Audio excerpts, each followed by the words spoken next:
Fairies weren't always cute. There was a dark side to them, according to legends and myths. When most people think about fairies, they perhaps picture the sparkling Tinkerbell from Peter Pan, or other heartwarming and cute fairies and fairy godmothers that populate many Disney movies and children's cartoons. But these creatures have much darker origins and were once thought to be more like undead, blood-sucking vampires. Legends say they used to drink human blood, kidnap children. This is by Creative Commons Conversation by Sam George, Associate Professor of Research, University of Hertfordshire in the UK. So, in The Secret Commonwealth of Elves, Fauns, and Fairies, written in 1682, folklorist Robert Kirk argued that fairies are, quote, the dead, and quote, of a middle nature betwixt man and angels. This association is particularly prominent in Celtic folklore. Writing in 1887, Lady Jane Wilde popularized the Irish belief that, quote, fairies are the fallen angels who were cast down by the Lord God out of heaven for their sinful pride, and the devil gives to these knowledge and power and sends them on earth where they work much evil, end quote. So in other words, they're demons. These fairies are actually fallen angels and demonic entities. At first sight, the current innocent idea of fairyland seems as far away from the shadowy realms of the dead, and yet there are many resemblances between them. Despite their wands and glitter, fairies have a dark history and surprisingly gothic credentials. So why did we lose our fear of fairies, and how did they come to be associated with childhood? How fairies lost their bite. When J.M. Barrie's Peter Pan debuted in the early 1900s, it was widely believed in society at that time that fairies were inhabited a shadowy spirit world. Fascinated by angels, ghosts, and vampires, Victorians, subsequently Edwardians, increasingly saw fairies as the souls of the dead. Rather than dispelling fairies, the First World War and the loss of many loved ones heightened a belief in airy spirits and occult methods of communicating with them. However, due to Peter Pan's great success and the prominent pixie character of Tinkerbell, the creatures would eventually lose their malevolence as they became confined to the nursery. Barrie famously equated the origin of fairies with children. Quote, when the first baby laughed, its laugh broke into 1,000 pieces. That was the beginning of fairies, end quote. Now, this is far from the malevolent fairies and their shadow history in folklore, and these stories, they steal children, drive people insane, blind cattle and crops, and drink human blood. Barrie, of course, was aware of their dark side. Despite the fairy dust and glamour, Tinkerbell is dangerous and vengeful like a deadly fairy temptress. At one point in the story, she even threatens to kill Wendy. Peter Pan, or The Boy Who Would Not Grow Up, debuted on stage at Christmas in 1904. It was inspired by performing fairies in popular shows such as Seymour Hick's Bluebell in Fairyland. Peter Pan was canonized by Disney in 1953, and the sentimental celluloid fairy was born.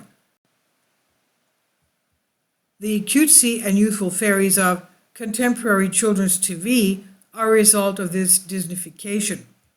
Now, the blood-hungry demons, both in folklore, fairies are often a demonic or undead force, one which humans need to seek protection against.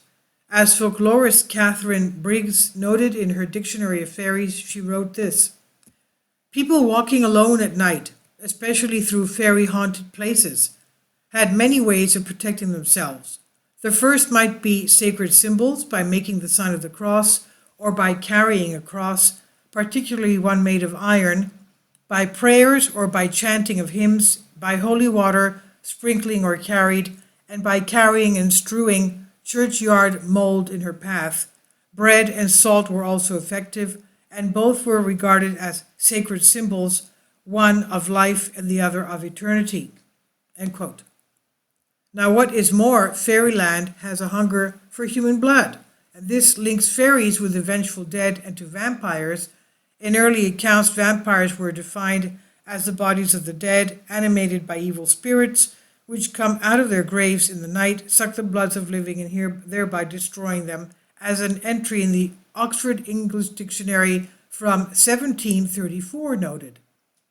Diane's Perkins' History of Fairies includes a Scottish Highland legend, which warns that you must bring water into the house at night so the fairies don't quench their thirst with your blood. Very old fairies, like vampires, were said to wrinkle and dry up without fresh blood. Now, the Boam Sheath are vampiric Scottish fairies. These beautiful green banshees have hooves instead of feet.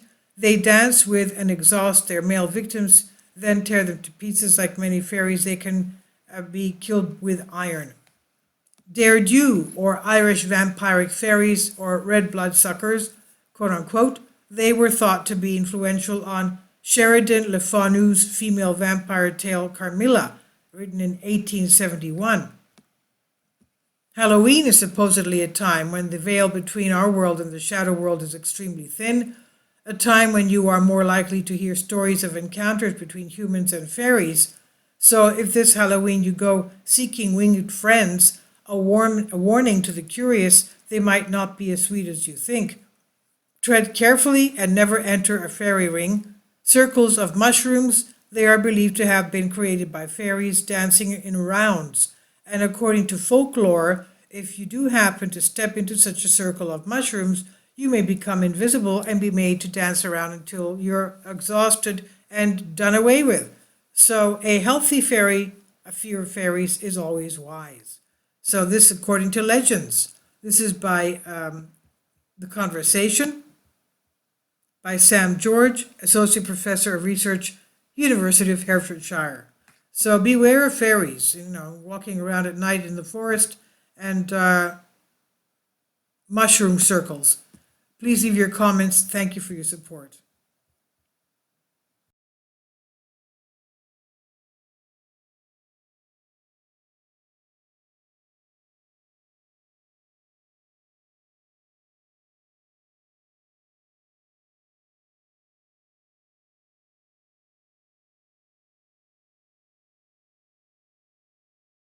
Kindly support my Patreon account.